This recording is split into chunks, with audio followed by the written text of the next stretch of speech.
The 2025 Appropriation Bill has sparked widespread criticism, with civil society groups, economic experts and political commentators weighing in on its implications for Nigeria's economic recovery and social welfare agenda. The Socio-Economic Rights and Accountability Project has called on the National Assembly to reassess and revise the budget. The organization highlighted certain allocations as frivolous and urged lawmakers to prioritize expenditures that directly address the nation's pressing economic and social challenges.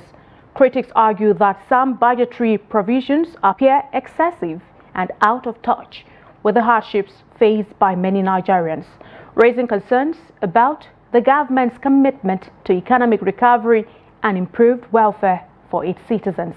Chamun Dabeng reports.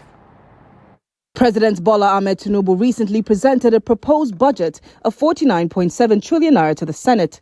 Key allocations include 4.91 trillion naira for defense and security, 4.6 trillion naira for infrastructure, 2.48 trillion naira for health, and 3.52 trillion naira for education. However, the budget has faced criticism, with notable concerns about 9.4 billion naira earmarked for traveling, feeding, and catering for the presidency, and 344.85 billion naira for lawmakers.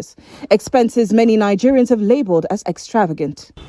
There seems to be some misplaced priorities there, and this also follows the character of the man.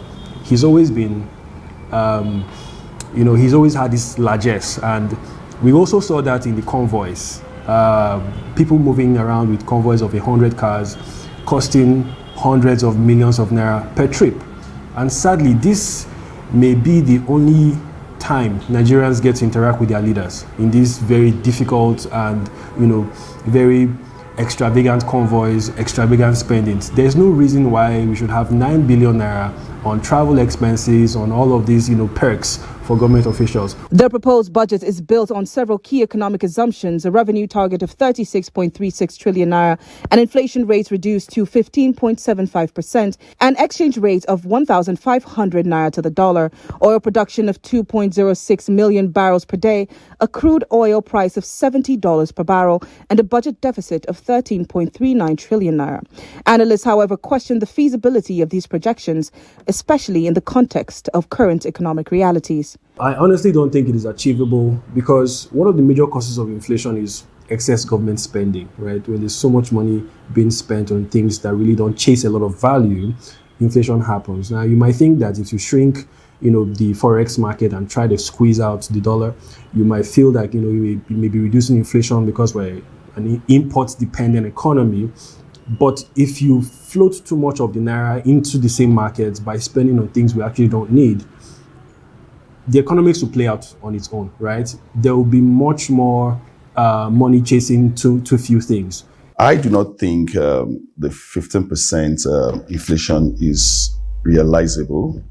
It doesn't look, it's not possible. I would suggest that it's not possible the way things are going. The only way it's going to be possible is if the CPI, Consumer Price Index, is rebased, probably using 2023. The one we have now is like 14, 15 years ago. So we are using, in real terms, we are using the price of, I think, 14, 15 years ago. I can't remember the year. I don't want to make.